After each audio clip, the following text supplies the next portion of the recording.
Começa agora. Bom dia, CDL.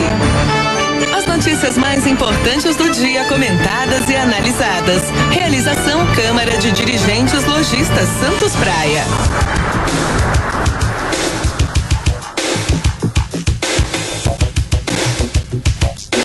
7h01. Começa agora na Santos FM o programa Bom Dia CDL, projeto jornalístico realizado pela CDL Santos Praia, Câmara dos Dirigentes Lojistas Santos Praia, que irá informar e debater os principais fatos da região e do país. Aqui Zé Torquato, com a sua saudação especial, obrigado, seja bem-vindo ao nosso programa. Como eu já disse, uma realização da Câmara de Dirigentes Lojistas Santos Praia, que reúne cerca de 1.300 associados lojistas nas áreas da Orla de Santos, áreas contíguas, shoppings, e realmente estamos aqui prestando esse serviço para a comunidade, por conta do jornalismo, atividade jornalística. Vamos apresentar os nossos comentaristas de hoje. Engenheiro Antônio Carlos Silva Gonçalves já na bancada, ele que é presidente da CET Santos. Bom dia, Fifi. Bom dia, Zé, e bom dia a todos. E também o cientista político Fernando Chagas, já integrando a bancada do nosso programa. Bom dia, bem-vindo, Chagas. Bom dia a todos, um abraço aos telespectadores. Desculpe, ainda não acordei. Tá parecendo eu, pô? Aos ouvintes.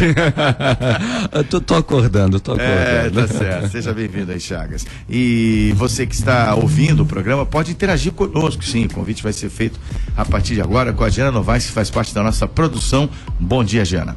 Bom dia, Zé, aos ouvintes da Santos FM, aos companheiros de bancada aqui presentes. Bom, pelo WhatsApp é no 991406444, 991406444, telefone fixo 3345-9507, 3345-9507. A nossa página no Facebook é a CDL Santos Praia, que já será atualizada com informações, comentaristas e foto do dia. Ok, obrigado, Giana. Então, o convite é para valer. Participe conosco, nos ajude a fazer o nosso programa, o Bom Dia CDL. Vamos falar dos advogados de Santos e São Vicente que foram presos por suspeita de ligação com o primeiro comando da capital. 2 advogados da Baixada Santista estão entre os detidos na operação realizada pela Polícia Civil e o Ministério Público do Estado de São Paulo, conduzida ontem. A operação, que aconteceu em cerca de 20 municípios, prendeu 33 pessoas ligadas a uma facção criminosa em diversas regiões do estado. O grupo, composto em sua maioria por advogados, utilizava a profissão para repassar ordens de detidos dentro de presídios para criminosos do lado de fora. Na Baixada Santista, 2 mandados foram cumpridos em Santos e São Vicente. Os advogados Arthur Luiz Teixeira, de São Vicente, e Marcelo Fernandes Marques, de Santos, foram encaminhados para a Delegacia de Investigações Gerais, a DIG, de Santos, onde prestaram esclarecimento.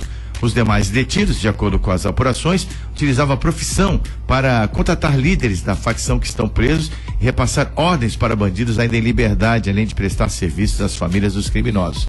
Eles constituem a chamada Célula R, parte da organização. Vou começar com você, Fernando Chagas, o envolvimento dos advogados com crime organizado, com alto escalão.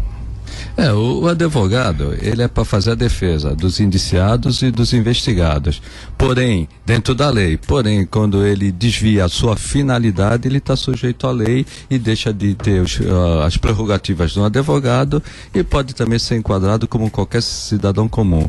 E hoje, com o crime organizado, é muito comum o crime organizado usar os advogados para atividades ilícitas, né? Advogado, repito, é para fazer a defesa daqueles que estão presos ou na iminência de serem presos, né? Dentro da lei. Desviar sua finalidade também pode incorrer em crime e ser preso como qualquer cidadão comum. Fifi. É um assunto que já não era público ainda, não estava sendo divulgado pela mídia, mas já era comentado na sociedade há muito tempo, né? Que existia no crime organizado, daí o nome crime organizado, e por incrível que pareça, o crime organizado na maioria das vezes é mais organizado do que o poder público, bem mais organizado, e os métodos que eles utilizam não são os métodos legais, daí a palavra crime na frente, mas eles são mais organizados que o poder público, e eles tinham sim uma série de, e pegaram né?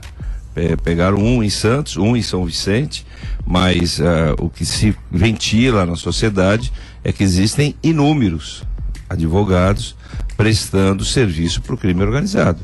E em alguns casos, inclusive, o estudo sendo custeado pelo crime organizado. Exatamente. Né? Então eles têm uma função nessa organização, de defender os criminosos que são pegos pela lei, de forma a tentar resolver o problema deles. E você tocou num ponto importante, né? O crime organizado, como você falou, é organizado e muito bem organizado. Muito organizado. Eles estão investindo em jovens, crianças jovens, dando ensino para que eles se tornem advogados, se tornem juízes e também consigam uma vaga no Poder Legislativo, tanto nos municípios como em instâncias maiores. Em todas as esferas. Em todas as esferas. Então, cuidado que a gente tem que tomar. Bom, o comando, aqui, o primeiro comando da capital, o PCC, o Comando Vermelho e as facções do Rio de Janeiro, a ADA, Amigos dos Amigos, que é uma dissidência do Comando Vermelho, eles já fazem essa prática também. Mas as facções são de domínio público. Essa realidade não se estende a todos os estados do Brasil? Isso que preocupa, porque facções que a gente nem conhece, a estrutura do crime organizado, que a gente não tem tanta familiaridade com outros estados, também deve usar os mesmos expedientes. Claro. Esse modus operandi eu acho que fica claro. Até porque eles, na organização deles, um braço é o braço necessário para defendê-los na justiça. E a partir daí eles já têm infiltrados nos diversos segmentos da sociedade seus representantes, né? É uma coisa que, no meu ponto de vista, Zé, já se perdeu a mão, já se perdeu o controle. Pegou-se agora alguns, mas se perdeu a mão há muito tempo desse assunto. E com a restrição de financiamento de campanha por pessoas jurídicas, por empresas, né? Foi muito comum nessas eleições municipais do Brasil inteiro o narcotráfico financiando candidatos. Financiando candidatos para assumir uma vaga na Câmara. A gente não pode esquecer que há pouco tempo em São Vicente se descobriu também no transporte coletivo o crime organizado infiltrado. Então ele tem os tentáculos em diversos segmentos da sociedade, não é só a comercialização do ilícito, eles entram também no mercado lícito, que é o transporte coletivo, a advocacia, no caso que a gente está comentando agora, para que ele tenha a organização ampliada e a partir daí tenha uma penetração maior na sociedade em termos financeiros. Eu fiquei preocupado outro dia, Chagas, eu estava lendo uma matéria, se eu não me engano, na Veja, a maior economia em termos de patrimônio de uma empresa é o PCC. O PCC é a 16ª economia. O que o PCC tem em termos de recursos financeiros se equivale ao que a Volkswagen no Brasil tem em termos de recursos financeiros. E eles usam, como o Fifi falou, a atividade ilícita. A primeira atividade ilícita, né? O narcotráfico. E depois eles usam a atividade ilícita para a lavagem do dinheiro. Isso é muito comum. É muito comum você ver comércios e prestações de serviços que aparentemente são lícitas, são para desenvolver a sua atividade comum, mas que na realidade está lavando dinheiro. Além do que a gente já sabe, né? Uma forma de lavar dinheiro, compra de quadros, compra de joias, compra até de jogador de futebol. Pulverização de recursos, tá? Quando fala os advogados prestando serviço para as famílias, né?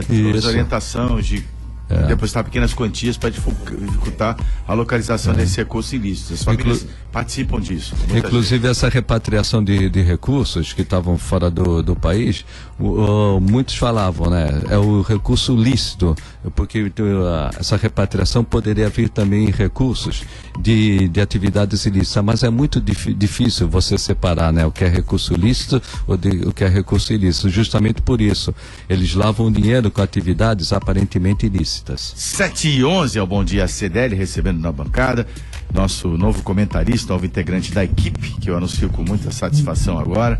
Ele que é jornalista e atua como diretor executivo da Associação Comercial de Santos, entre outras tarefas. Márcio Calves, bem-vindo à nossa bancada. Bom dia para você. Bom dia, Zé. Um abraço para você, um abraço a todos os participantes, uma alegria. Um abraço ao nosso Nicolau Obeide, né? Sim, não está aqui hoje, não? Não hoje não. Cedo, não, mas está ouvindo, Hoje não é o dia dele, hoje eu dei folga para ele. Rei da tecnologia. Você sabe que eu tenho convivido muito com ele e tenho aprendido muito. O que ele entende, ele é um mestre em tecnologia. É verdade. Nossa, impressionante. A cada encontro uma novidade. Um abraço, uma alegria estar com vocês, assuntos importantes no nosso dia a dia. E principalmente, me permito destacar a presença de todos, a do Fifi. Eu tô atrás do Fifi, eu quero pegar o Fifi. Eu quero. Posso chamar de Fifi ou tem que ser do doutor Antônio Carlos? Pode ser? Brincadeira. Um grande amigo, um grande profissional, vem fazendo um grande trabalho à frente da CET. Eu faço alguns apelos de vez em quando. Não, mas... uns ele atende, outros eles não atendem, mas atendeu um recentemente. Então, parabéns pelo trabalho que ele realiza. Então, não obstante aqui a qualidade dos nossos convidados, essa quarta-feira realmente podemos afirmar que temos aí 3 comentaristas de altíssimo nível, né? Como é a nossa equipe aqui do Bom Dia CDL, procuramos trazer o debate qualificado, essa é a nossa missão.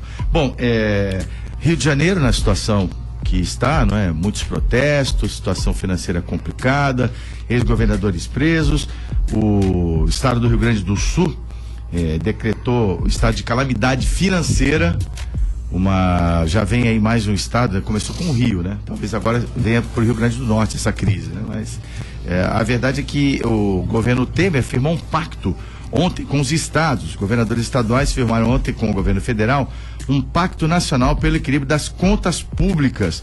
A reunião foi motivada por essa crise financeira que deve se estender aos demais estados da União ao longo desse ano de 2017. A situação é muito preocupante. Essa questão dos conflitos com o funcionalismo público deve ser uma realidade não só dos governos estaduais, mas sim dos municípios. No futuro vai atingir também os municípios. Exatamente. Com a palavra dos nossos comentaristas. Por favor, Charles. Em síntese. No futuro, presente. No futuro. Aliás, a gente já tem muitos nessa situação, né, Fifi? Você sabe disso, que por aí afora, né? Tem muitos municípios que também vão pedir para que tenha o teto de gastos, né? Aqui da região também. Também. Em geral. De cara a gente já tem 2. É verdade. Já começou, né? É geral, né, Calvo? Geral, né? Em síntese, né? O teto do gasto, que era para a União tinha proposto há cerca de 2-3 meses para os estados não aceitaram.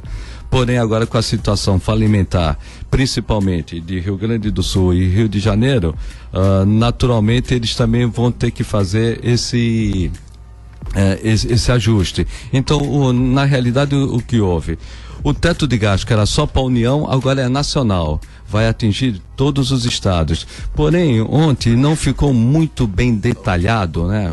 Como que vai ser a implementação desse ajuste. Porque eu não entendi se esse ajuste vai ser uma PEC e atinge todos os estados, inclusive o ministro da Fazenda, Henrique Meirelles, ficou de explicitar isso melhor até segunda-feira junto com os governadores. Ou vai depender das Assembleias Legislativas. Se depender das Assembleias Legislativas, vai complicar um pouquinho, porque cada Assembleia vai ter uma visão diferente da outra, como está ocorrendo no Rio, né? No Rio começou com 21 medidas, as medidas já estão em 14, né? Vamos ver como que as Assembleias Legislativas vão encarar essa situação. Agora não tem jeito, Zé e ouvintes, não tem jeito.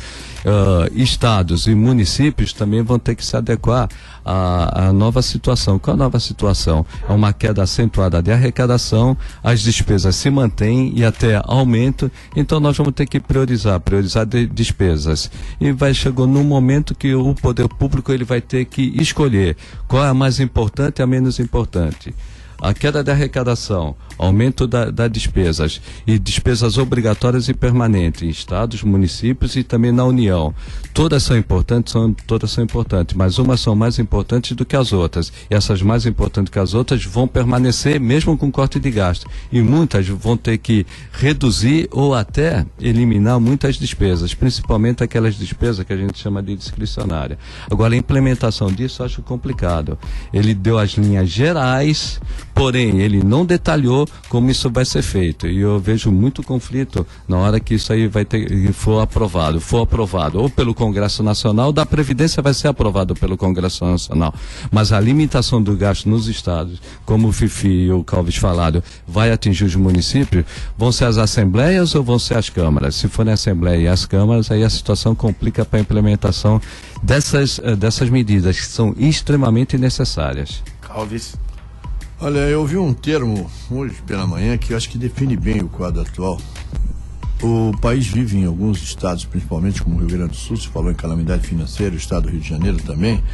Na verdade, alguns estados vivem em uma situação de lamaçal financeiro. Eu acho que esse foi o termo nas últimas 48 horas que eu vi, que mais define a situação de alguns estados como Rio de Janeiro e Rio Grande do Sul. Rio Grande do Sul que vem pagando o salário parceladamente, os servidores vão recebendo salário em parcelas.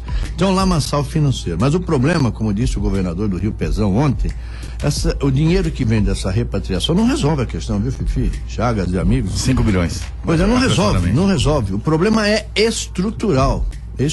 Ou você muda a estrutura do Estado, ou você muda a estrutura dos municípios, ou você não resolve o problema. E não resolve nem a curto prazo.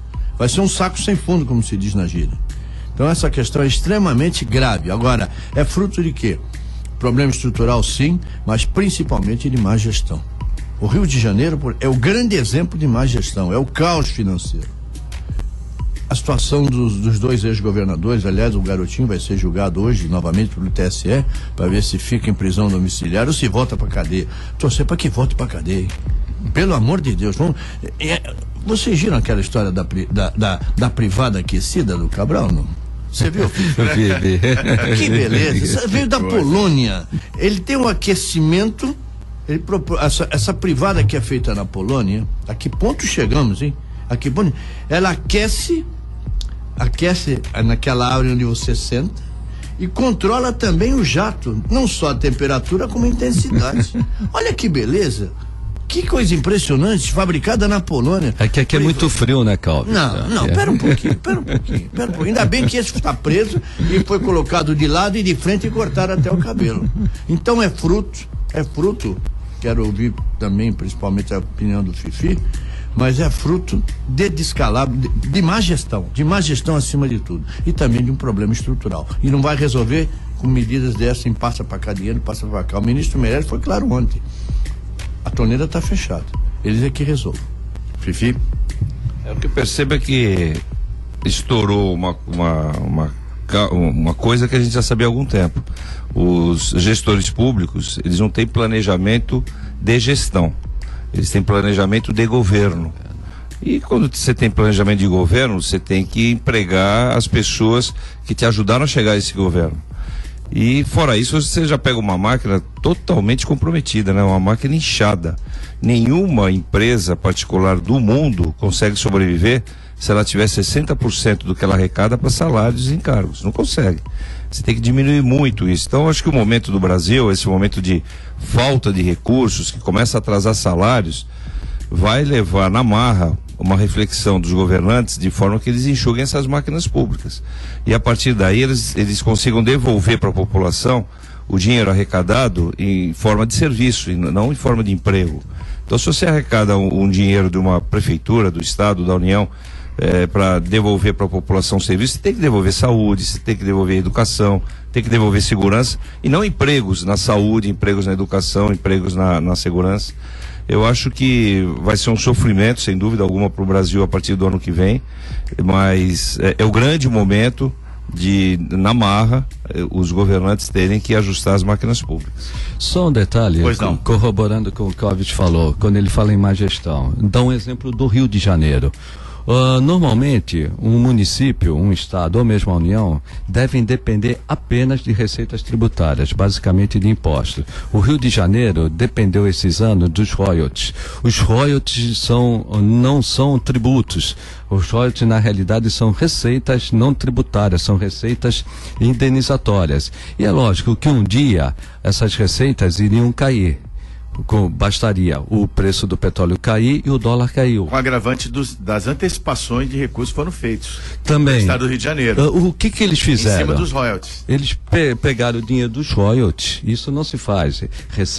A máquina administrativa deve ser mantida pelas receitas tributárias. Que eles pegaram as receitas dos royalties, o dinheiro dos royalties, e pagaram salário, pensão e aposentadorias. No momento que isso acabasse, como realmente reduziu bastante, lógico que o município, o município do Rio de Janeiro não está tão ruim, mas o estado do Rio de Janeiro não ia suportar essas despesas. E aí quebrou. Em síntese, o que está ocorrendo, para o ouvinte entender melhor, é aquele cidadão comum que entrou no cheque especial, passou do cheque especial, perdeu o cheque especial. teve que refinanciar o cheque especial. E além de ter que refinanciar o cheque especial, o seu rendimento caiu. Ele não está desempregado, mas o seu rendimento caiu. E ao mesmo tempo a sua despesa devido à inflação aumentou. Então o que ele precisa? Ele precisa se readequar. Ele está com um rendimento menor, ele tem que pagar o refinanciamento do seu cheque especial e além do cheque especial, aquilo que ele ultrapassou o cheque especial e ainda vai ter que pagar as despesas que aumentaram do dia a dia. Ele vai ter que selecionar a despesa, ele vai ter que priorizar. Mais ou menos é o seguinte, o Rio de Janeiro começa o ano que vem com mais de 12 meses de dívida.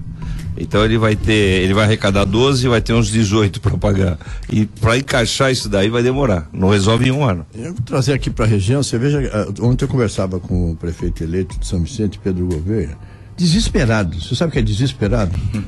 Ele pretende, e ontem nós conversávamos informalmente, obviamente a ajuda do governo do estado, principalmente do vice-governador Márcio França.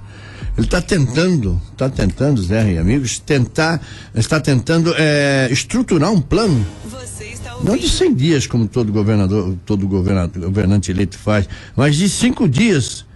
Pega o exemplo do lixo, Fifi, em São Vicente. A situação é caótica. Ele vai pedir ajuda ao Exército Brasileiro, dou aqui em primeira mão. Ele vai pedir ajuda ao Exército Brasileiro. Pega a situação de Cubatão, a prefeita ontem perdeu os embargos de declaração. Pode ser afastado novamente. 6-0 vai ser afastado novamente. O lixo nas ruas. Então a situação é caótica. Não é caótica apenas nos estados. Repito, em vários municípios. Ou se muda a estrutura, eu não sei, não tem saída, não tem mágica. O exemplo que ele deu, você ganha 10 e gasta 20, como é que você vai resolver a questão? E sem contar agravante da questão das aposentadorias do estado do Rio de Janeiro, que também, né? Se pendurar nos royalties, né? Exatamente. 56% dos funcionários aposentam com menos de 50 anos. É um absurdo. Cidadão com menos de 50 anos está aposentado já e vivendo às custas do Estado. E de novo o que o Clóvis falou, né?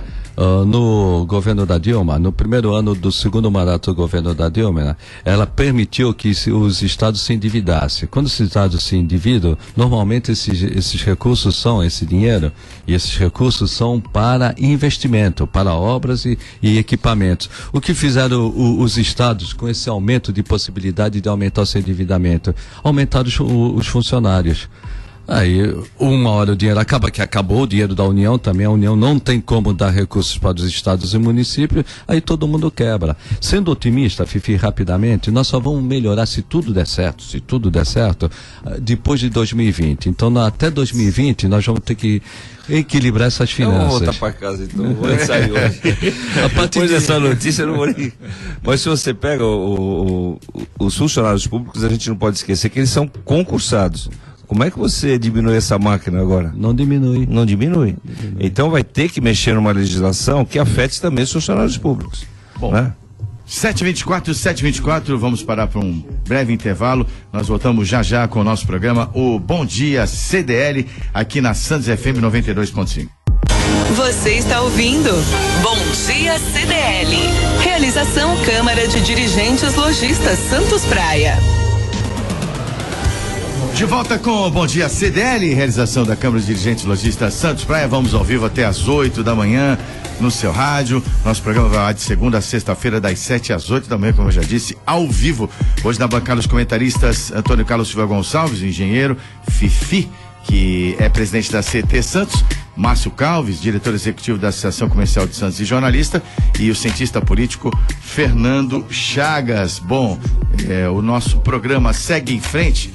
Nós vamos trazer mais uma estatística preocupante, não é? Que dá conta da situação do emprego para os jovens no nosso país, de acordo com pesquisa do IBGE. O desemprego para os jovens de 18 a 24 anos ainda é mais isolador do que para o resto da população.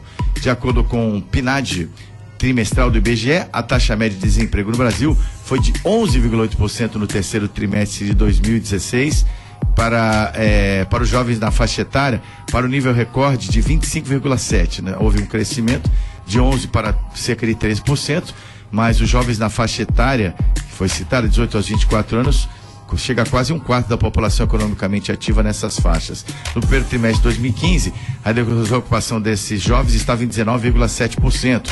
A última vez que o percentual desse grupo chegou perto disso foi em abril de 2004, 25,1%. Quando o IBGE ainda produzia pesquisa mensal de emprego. levantamento que teve início em março de 2002, foi aposentado em fevereiro deste ano e coletava informações nas regiões metropolitanas de Recife, Salvador, Belo Horizonte, Rio de Janeiro, São Paulo e Porto Alegre. Fifi, situação de fato preocupante. Isso porque, pelo que eu sei, os índices só retratam aquelas pessoas que estão procurando emprego. É uma faixa que sempre teve uma dificuldade grande, né? Todos nós aqui no estúdio já passamos por essa fase da vida. É a fase que você não tem experiência plena e você está começando a aprender. Se você tem um desemprego grande, como a gente está tendo no Brasil agora, é a primeira faixa atingida. Você tem pouco a oferecer para o empregador.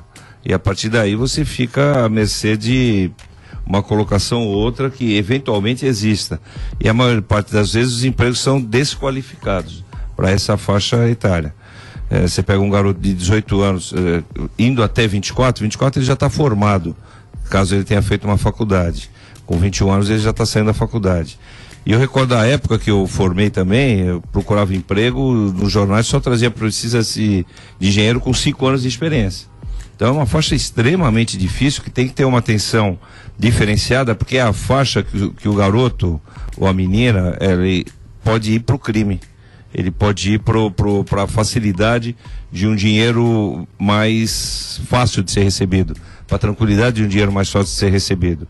E aí você perde alguns jovens por causa dessa falta de estrutura para abrigá-los no mercado formal de trabalho.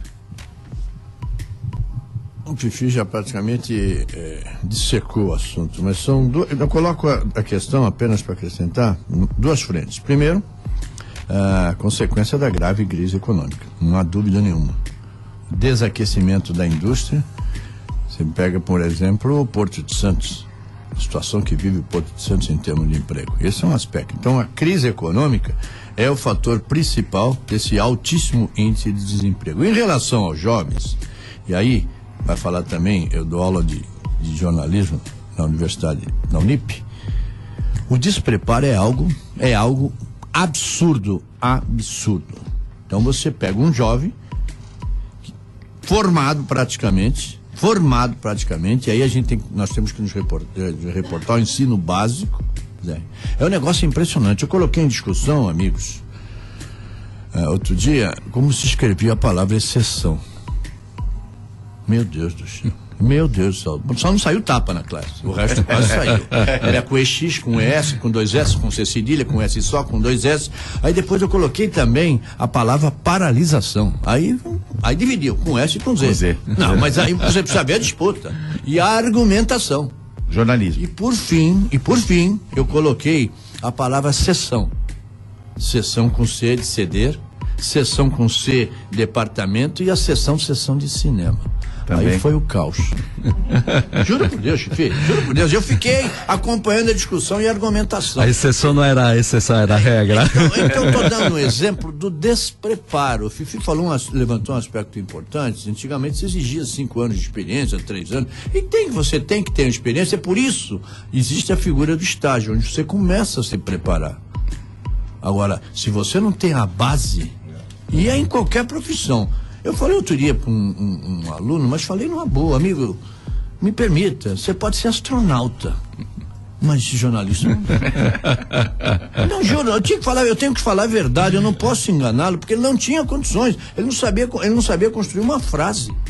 Então, o despreparo, consequência do ensino básico, principalmente, é absurdo. Você chegar numa universidade, Fifi, Chagas e amigos, sem saber escrever sessão, não dá. O problema vem bem mais cedo, né? Porque você deve ter um ensino muito melhor e dentro disso uma preparação vocacional para que as pessoas se direcionassem. Está até agora em pauta, isso está meio agora em suspensão, não está se falando muito da reforma do ensino médio, mas pelo menos eu vi alguma coisa que contempla o direcionamento para a técnica, para que o estudante já possa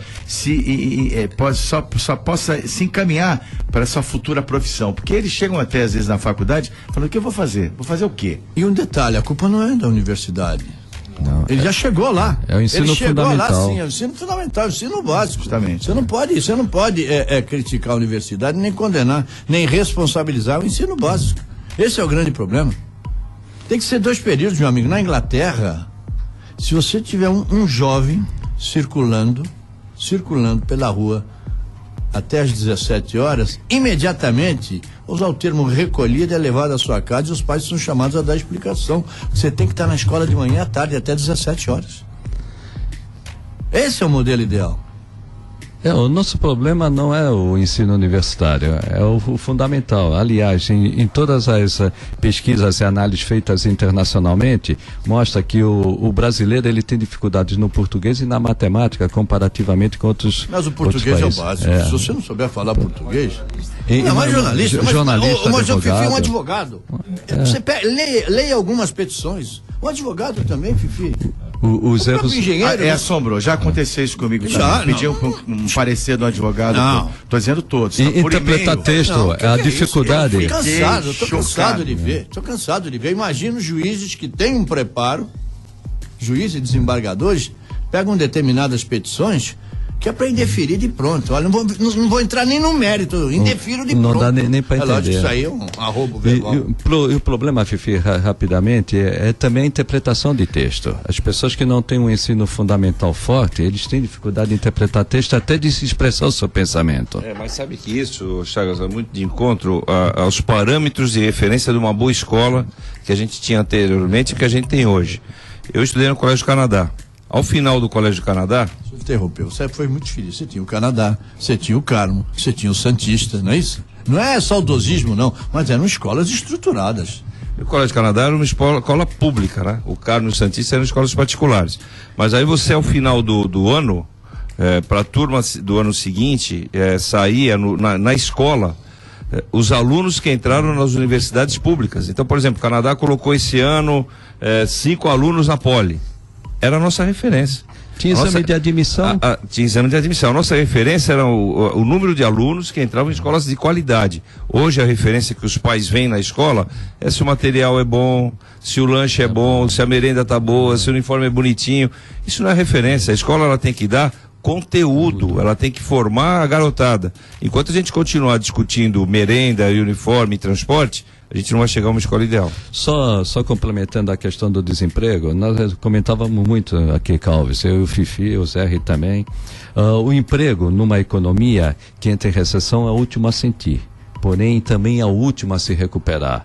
Por isso é importante o equilíbrio das contas públicas. Muito fala, vai cortar isso, vai cortar aquilo, vai limitar, vai prejudicar a saúde, a educação, a segurança pública, independentemente da área que vai ser atingida. Porque é importante equilibrar a conta pública? Porque a pessoa, o investidor, ele só vai aplicar o seu dinheiro quando as contas públicas estiverem equilibradas. Porque enquanto as contas públicas não estiverem equilibradas, você não tem segurança que você vai ter o retorno, que a economia vai se recuperar. Então o que ele faz? Ele recua. Ele, mesmo tendo dinheiro, aliás, o que não falta é dinheiro no mundo. Por que não se investe? Não se investe no Brasil?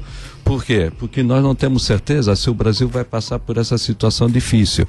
Por isso é importante equilibrar as contas públicas, readquirir a credibilidade do país, para que investimento e dinheiro, eu repito, não falta lá fora, que em vez de ir para o mercado financeiro, venha para o investimento em emprego, investimento em produção, para que a gente possa gerar mais renda e mais empregos para o brasileiro.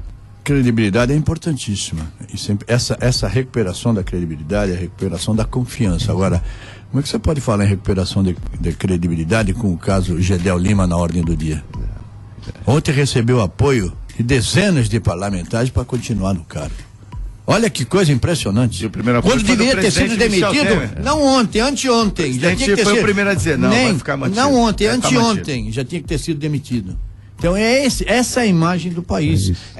Quando eu falei de gestão no primeiro momento, esse é um aspecto importantíssimo da credibilidade, da responsabilidade e da honestidade. Posso dar um dado? Que nem, por exemplo, Rio de Janeiro, o funcionalismo realmente está se debatendo contra as mudanças, cortes aí, realmente, aumento na previdência do Estado, entre outros cortes de recursos. Aí ele vê a privada aí, aquecida. Da Polônia. O Sérgio Cabral fala, pô, vai cortar do meu salário, muito embora não esteja questionando a necessidade premente desse corte, desse ajuste, senão o Estado não aguenta. Pensei que tu ia falar, não estou questionando a necessidade da privada. Falei, bom, agora acabou o programa. Mas vê só, o servidor do Rio, inclusive... Desculpe, ouvinte, esse caso da privada, é o termo até, é normal, natural, eu levantei essa questão, porque mostra a que ponto nós chegamos. O senador Cristóvão Buarque, nós vivemos um processo de degradação humana. Exatamente. Agora, degradação, é o último que eu lembro estágio. dessa questão? Sabe aqueles reis absolutistas? Rodolfo cheios de Nicastro caprichos. Sabe, aqueles reis absolutistas cheios de caprichos, né? Que é absurdo. Realmente, você sabe que apenas de 2 fontes, cerca de R$500 mil em propina por mês. Agora, imagina a cabeça do servidor, né? Nesse pacote que está acertado, ou que está acertado não, que vão tentar acertar, que eu ainda tenho dúvidas, entre governo federal e estados. Nós vamos aumentar a alíquota da contribuição previdenciária por quem está ativo de 11% para 14%. Ora, se vai aumentar de 11% para 14%, vai diminuir o meu salário. Aí ele olha o governo do Rio, o garotinho preso, por uma questão eleitoral, mas está preso. Olha o Sérgio Cabral preso com desvio de dinheiro público e eu vou pagar a conta. É muito difícil colocar na cabeça do servidor público e de uma certa forma da população que o servidor e a população de uma forma geral vão pagar a conta de desvio de dinheiro público e o que o Clóvis falou, a má gestão. Misturou tudo, além da roubalheira, a incompetência. Mas aí no meio também tem os servidores que ganham, alguns que ganham e não merecem estar ganhando, e eles entram nesse rolo todo para confusão. Porque o servidor que trabalha, que tem o salário do servidor, ele é ruim. Né? A gente sabe que o salário do servidor é ruim. É aquele servidor que trabalha, que é honesto, que desenvolve suas funções, ele fica revoltado realmente. Agora, existem os apaniguados que entram nesse bolo aí também, como servidor, e na verdade eles se servem dos governos. E aí você faz uma grande confusão. Eu acho que o momento, o Chagas, o momento que o Brasil passa é um momento de passar limpo, literalmente. Os governantes têm que ter coragem e passar o país a limpo. Quando eu falo os governantes, em todas as esferas, porque senão a gente vai perder a oportunidade de se recuperar de fato. Não dá mais para a gente continuar nessa enganação, porque no mundo globalizado de hoje, as informações, como você mesmo falou, dos investidores internacionais. Qual investidor internacional de sã consciência que vai vir para o Brasil para colocar recurso dele aqui dentro? Por mais que os juros sejam altos. Em produção, não. O que ele vem para o mercado financeiro, enquanto os juros nos Estados Unidos não sobem, né? Enquanto os juros nos Estados Unidos, eles vêm para o mercado financeiro a curtíssimo prazo. A gente não consegue rolar a dívida brasileira a longo prazo. Mas não traz nenhum benefício. Mas não traz puramente especulativo. Puramente com o objetivo de ter rentabilidade e rentabilidade de curto prazo. O dinheiro não fica aqui, não gera crescimento e não gera desenvolvimento. E com a eletrônica hoje é muito fácil, né? A informática, você de um dia para a noite tirar o dinheiro do Brasil e mandar para Taiwan, mandar para os Estados Unidos, mandar para Hong Kong, né? E por isso Ilhas Caimã, por isso nós precisamos. Sabe quantos bancos tem as Ilhas Caimã? Sabe quantos bancos tem as Ilhas Caimã? Não. 571 bancos. 571 Tem mais bancos. banco que habitante. Eles não aceitam nem o dólar americano, que eles chamam de Cayman Dollar, é mais forte que o dólar americano. Um dos maiores, você foi no cerne daqui, um dos maiores paraísos fiscais do mundo. Lindo, mas um negocinho desse tamanho, pequenininho, com 571 bancos. Em síntese, enquanto a gente, na política, como o Clóvis falou, né, não recuperar a credibilidade da política, nós não vamos resgatar a credibilidade da economia. E enquanto isso não aconteça, não vem investimento. Não vem do investimento? Não tem dinheiro. Só um dado. O Brasil precisa, por ano, ter um investimento de, no mínimo, 18%. O ideal seria 24%. No mínimo, 18%. O ideal seria 24%. Nós estamos tendo um investimento de 14%. Infraestrutura, apenas 2%. Nessa situação, o Brasil não cresce jamais. Então, o que nós precisamos? Resgatar a credibilidade. Fala em infraestrutura, você vê a infraestrutura portuária. Que é o que é o porto? O que é o porto? O porto é exportação. Exportação é divisa. Divisa é dinheiro, é recurso para o país, principalmente. Você pega a questão, nós tivemos esse ano a perda de calado operacional de 1,5 metro. Se você parar para pensar que a perda é não de 1,5 metro de calado, Nós tivemos o rebaixamento de calado operacional de 1,5 metro. Mas se você esquece 1,5 metro e fala assim, olha, vou rebaixar o calado operacional em 10 centímetros. Olha a diferença, o engenheiro está aqui, de 1,5 metro para 10 centímetros. Se vocês calculassem a perda financeira envolvendo 10 centímetros de perda e não 1,5 metro, é algo fantástico. São milhares e milhares de dólares. Agora você imagina 1,5 metro. Isso é problema de infraestrutura. Por quê? Porque nós ficamos sem dragagem no Porto de Santos. Sabe o que é ficar sem dragagem no Porto de Santos? Os trechos 2, 3 e 4 ficaram sem dragagem. Nós tínhamos dragagem apenas no trecho 1, que é o trecho de entrada da Barra. A prosseguir esse processo. Estou falando do Porto de Santos, Zé. Significa ficar sem porto, né? Se você não fizer a dragagem, está inviabilizada a atividade. Felizmente. Claro que não vai acontecer isso. Felizmente, mas... o atual presidente, junto com o Conselho de Administração, ambos aprovaram uma decisão duríssima que caracterizava em tese a mudança de objeto, pegaram a dragagem que existia, o contrato de dragagem que tinha do trecho 1 e levaram para o trecho 2, 3 e 4, caracterizando mudança de objeto. Senão não ia ter dragagem. Hoje, felizmente, temos contrato de dragagem de 1 ano para os trechos 1, 2, 3 e 4.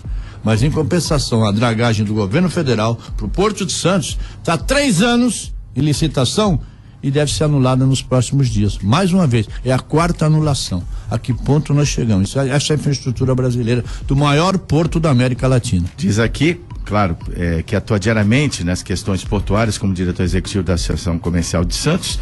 Aliás, temos um quadro que fala especificamente do porto toda segunda-feira aqui, Calves. Já estou te convidando para você participar, para a gente debater com mais propriedade. Que se entra... Quando você falou em infraestrutura, eu pensei no porto imediatamente, né? Mas isso seria tema para um programa, digo 2 programas, talvez 3 programas. Bom, a gente vai parar um pouquinho pro nosso intervalo.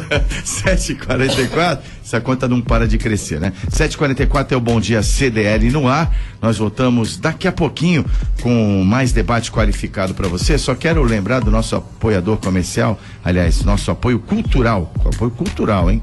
Da APO Planos Odontológicos Empresariais, que atende a grandes empresas da região, como o Grupo Mendes, por exemplo, Complexo Santa Cecília, Jornal A Tribuna, Rodrimar, Transbrasa, tem convênio com a Unimed, com o Santa Casa Saúde. É uma prova da qualidade desse plano, que tem origem aqui na cidade de Santos e atende cerca de 60 mil vidas aqui na região de Sorocaba, já que é certificada pelo ISO 9001 em todos os seus departamentos. Você tem que conhecer essa empresa, que é modelo na prestação de serviço odontológico para seus funcionários, atende somente empresas da APO Planos Odontológicos Empresariais. Ligue 21044000 ou acesse apoodonto.com.br.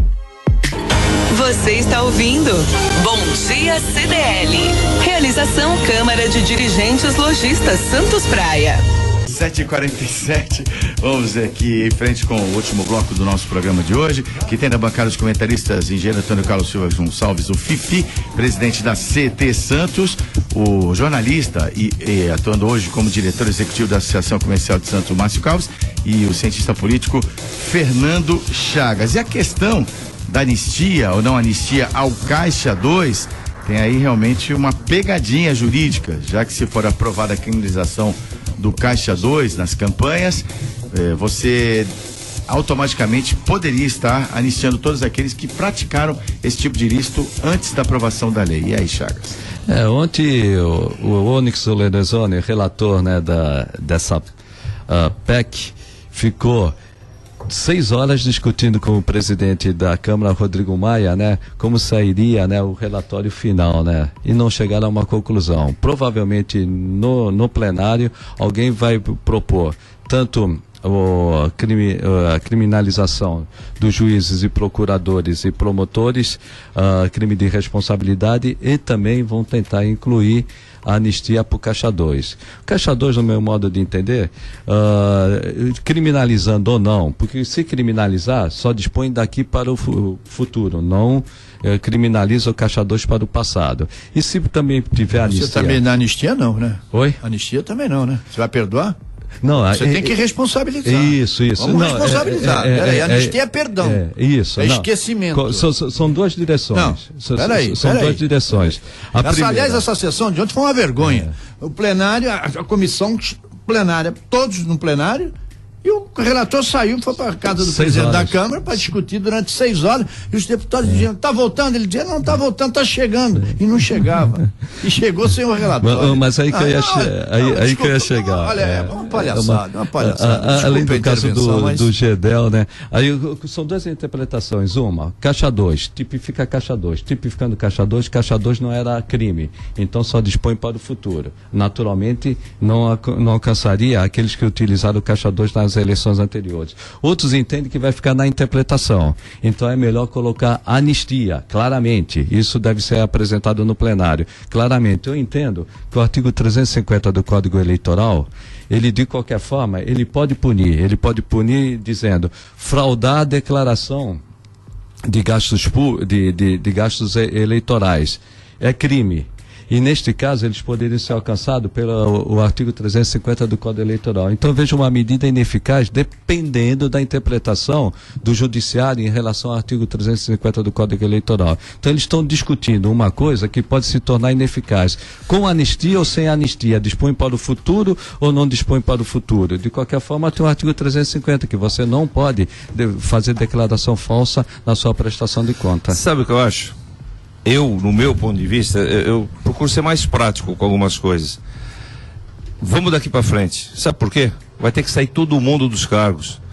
Quem de sã consciência acredita que uma candidatura de um governador ou de um presidente da República ou de um prefeito de uma cidade média, uma cidade grande, uma cidade pequena mesmo, não tem a contribuição do Caixa 2 ou não tem a contribuição de um empresário? É difícil acreditar num negócio desse. Por que você não oficializa as doações de campanha? E aí você muda o jogo. Você não dá margem ao Caixa 2, você dá a obrigatoriedade da divulgação das pessoas que contribuem na campanha. Ah, mas a lei já fala isso. Fala, mas a Justiça Eleitoral não tem perna para fiscalizar. A Justiça Eleitoral é a rainha da Inglaterra, a verdade é essa. Porque ela não tem perna para acompanhar um processo eleitoral de qualquer cidade, seja qual for a cidade. Ela não consegue acompanhar o gasto de um candidato a vereador. Quantos candidatos a vereador tiveram em Santos nessa eleição? 380? A Justiça Eleitoral acompanhou para a passo a campanha de cada um deles em Santos? Não consegue acompanhar. Desculpe, Fifi, continue seu raciocínio. Algumas campanhas não precisava nem investigação, hein? Não precisava. Não precisava nem investigação, hein? Então o que a gente... Quer alguns nomes, não? Melhor não dá. O que a gente percebe é o seguinte, por que não...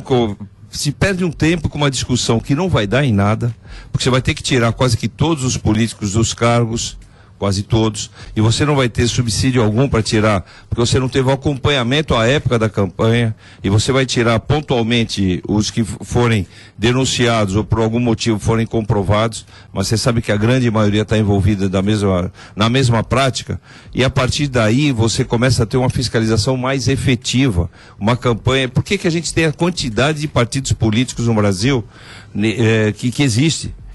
O nosso sistema eleitoral está totalmente corroído. Por que você tem partidos que até hoje não lançaram em nenhuma cidade, em nenhum estado, um único candidato ao cargo majoritário? E esse partido existe. Então, no meu ponto de vista, é muito mais além do que a gente ficar discutindo o sexo dos anjos nesse caso. O que passou, infelizmente, passou. Fecha a porteira agora e começa a fiscalizar daqui para frente com uma fiscalização mais plena. Porque senão a gente vai discutir um passado que não vai resolver nada. Bom, só rapidamente, temos pouco tempo, quero acrescentar também do já vai terminar? Do Congresso daqui a pouquinho, Márcio. Não pode pedir para o Nicolau uma prorrogação de prazo? Tem que pedir para o Rafael Mota aqui. Rafael aguarda, ele aguarda um pouco. Alô, Nicolau, não eram 2 horas? Bom, futuramente entraremos às 6, viu, Rafael? Não se preocupe. Às 6? Eu vou ouvir esse programa, então. Bom, Dois. Hi, City!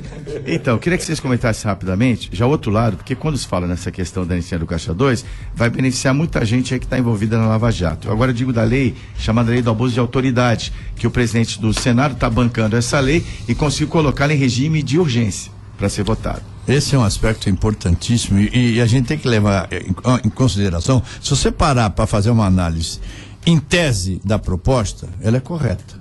Ela é correta, absolutamente correta, pertinente e necessária. Agora, neste momento atual, o objetivo é outro. No meio de uma lava-jato, quando você tenta implantar uma medida como essa, o objetivo é um só. e visa principalmente a Lava Jato. Então, rapidamente, nós estamos no final. Acho que num outro momento é importantíssimo, para que todos têm que ter limite. Até a magistratura tem que ter limite. Claro. Mas não nesse momento. Esse momento seria tentar interferir na Lava Jato, e aí nós teríamos mais privadas pelo país. Eu concordo plenamente com o Calves. Aquecidas, ele quis falar. Ele quis falar aquecidas. Acompanhe o relator. Cuidado para não se queimar, viu? Acompanhe o relator. Neste momento é retaliação do Renan Calheiros, é isso. Agora, tem que ter limites. Retaliação e aquele famoso termo, né? Legislar em causa própria, né? Porque ele concorda no pescoço. É o que o Fifi falou. O Marcelo Odebrecht e todos os diretores, os executivos da Odebrecht, a hora que revelarem o que ocorreu durante esses anos em campanhas eleitorais, vai pegar entre 100 e 170 políticos no Brasil. Então, o que eles querem? Eles querem anistia, né, para zerar e daqui para frente começar de novo. E do outro lado, o Renan Calheiros, ele tem 12, agora são 12 processos no STF, um já leva 10 anos, e ele tá, lógico, temeroso porque de ser temeroso ou temeroso. Então ele fez essa retaliação. Agora, necessita sim atualizar essa lei de abuso de autoridade. Agora, o que não cabe, rapidamente, Fifi, o que não cabe é crime de responsabilidade para cargos de nomeação decorrente de concurso público. O crime de responsabilidade é para quem é eleito ou é indicado por aqueles que foram eleitos, caso de ministros do Supremo, mas não para quem tem carreira judiciária. Na verdade, já existe o conhecido Decreto-Lei 201, que fala do crime de responsabilidade. Já existe o Decreto-Lei do crime de responsabilidade na administração pública. Por favor, senhor Antônio Carlos Silva Gonçalves. Por que Fifi, hein? Fifi é da época do Colégio Canadá. Colégio Canadá. Então tá bom. De um time de handebol, essa história Você jogava handebol? Era um grande atleta. Melhor que o Rodolfo Nicastro? O Rodolfo era meu banco. Mas não, agora não. Zé, encerra depois dessa. Mas fala, vamos pro crime de responsabilidade. O Rodolfo também jogava bem. O Rodolfo jogava pelo Tarquínio. Eu acho que a política no Brasil, ela tá de tal maneira contaminada, eu acho não, nós achamos, não tenho dúvida, de tal maneira contaminada que o que a gente precisa fazer agora é exatamente o que dá. Porque se quiser fazer o que precisa, vai ter que fechar a lojinha, porque não vai sobrar ninguém. Bom, inclusive a Suíça enviou para o Brasil a documentação referente aos documentos do Marcelo Odebrecht, que está chegando aí a delação da Lava Jato. Essa balançará as estruturas. Tempos derrubaria as muralhas de Jericó, né? É verdade. E as muralhas da China também. E olha que elas são cumpridas, hein?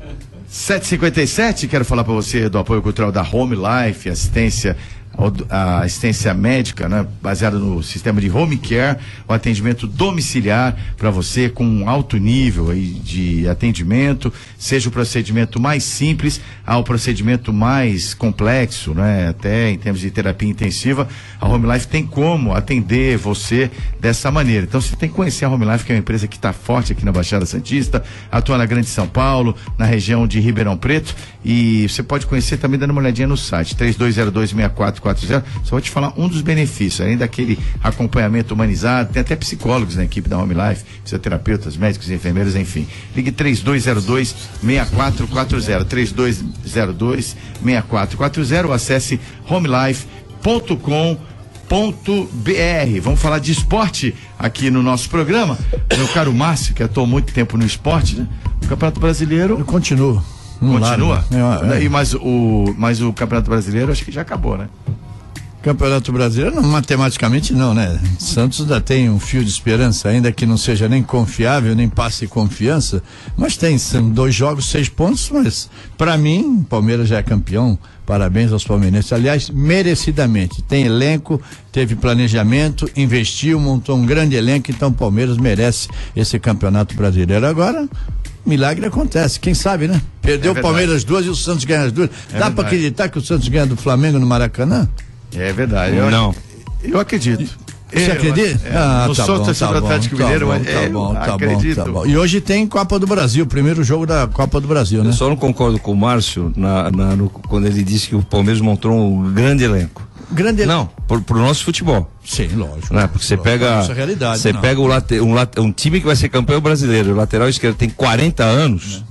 Você chega à conclusão que o nosso futebol tá ruim, aqui dentro. Mas é um bom jogador. Bom jogador, mas é um ex-jogador em atividade. Eu vou colocar na conversa aqui o especialista no assunto, nosso repórter esportivo, Ricardo Martins. Bom dia, Ricardo.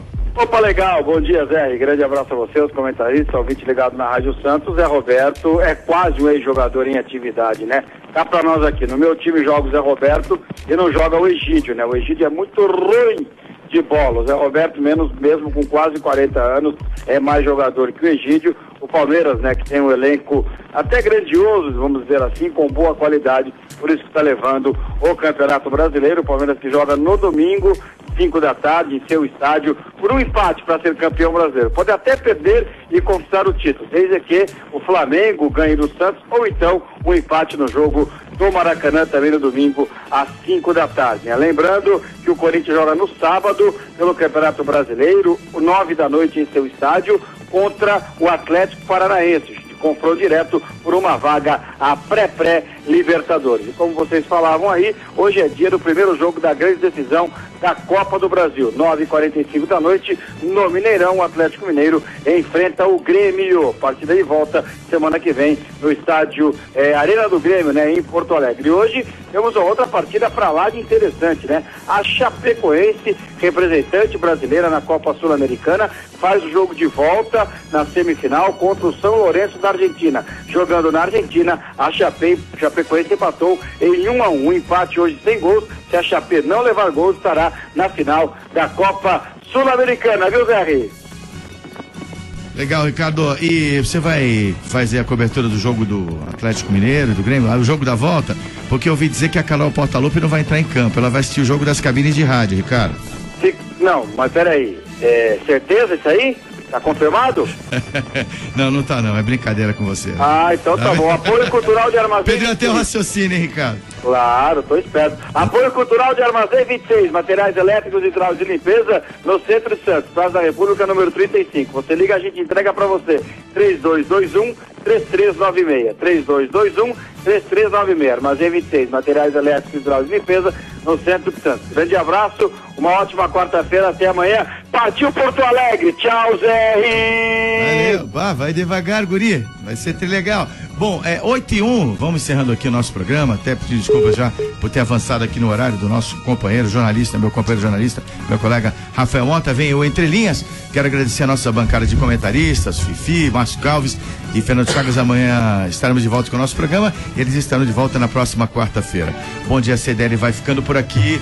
Até amanhã, se Deus quiser. Continue na programação jornalística da Santos FM 92.5. Tchau. Termina aqui. Bom dia, CDL. Realização Câmara de Dirigentes Lojistas Santos Praia.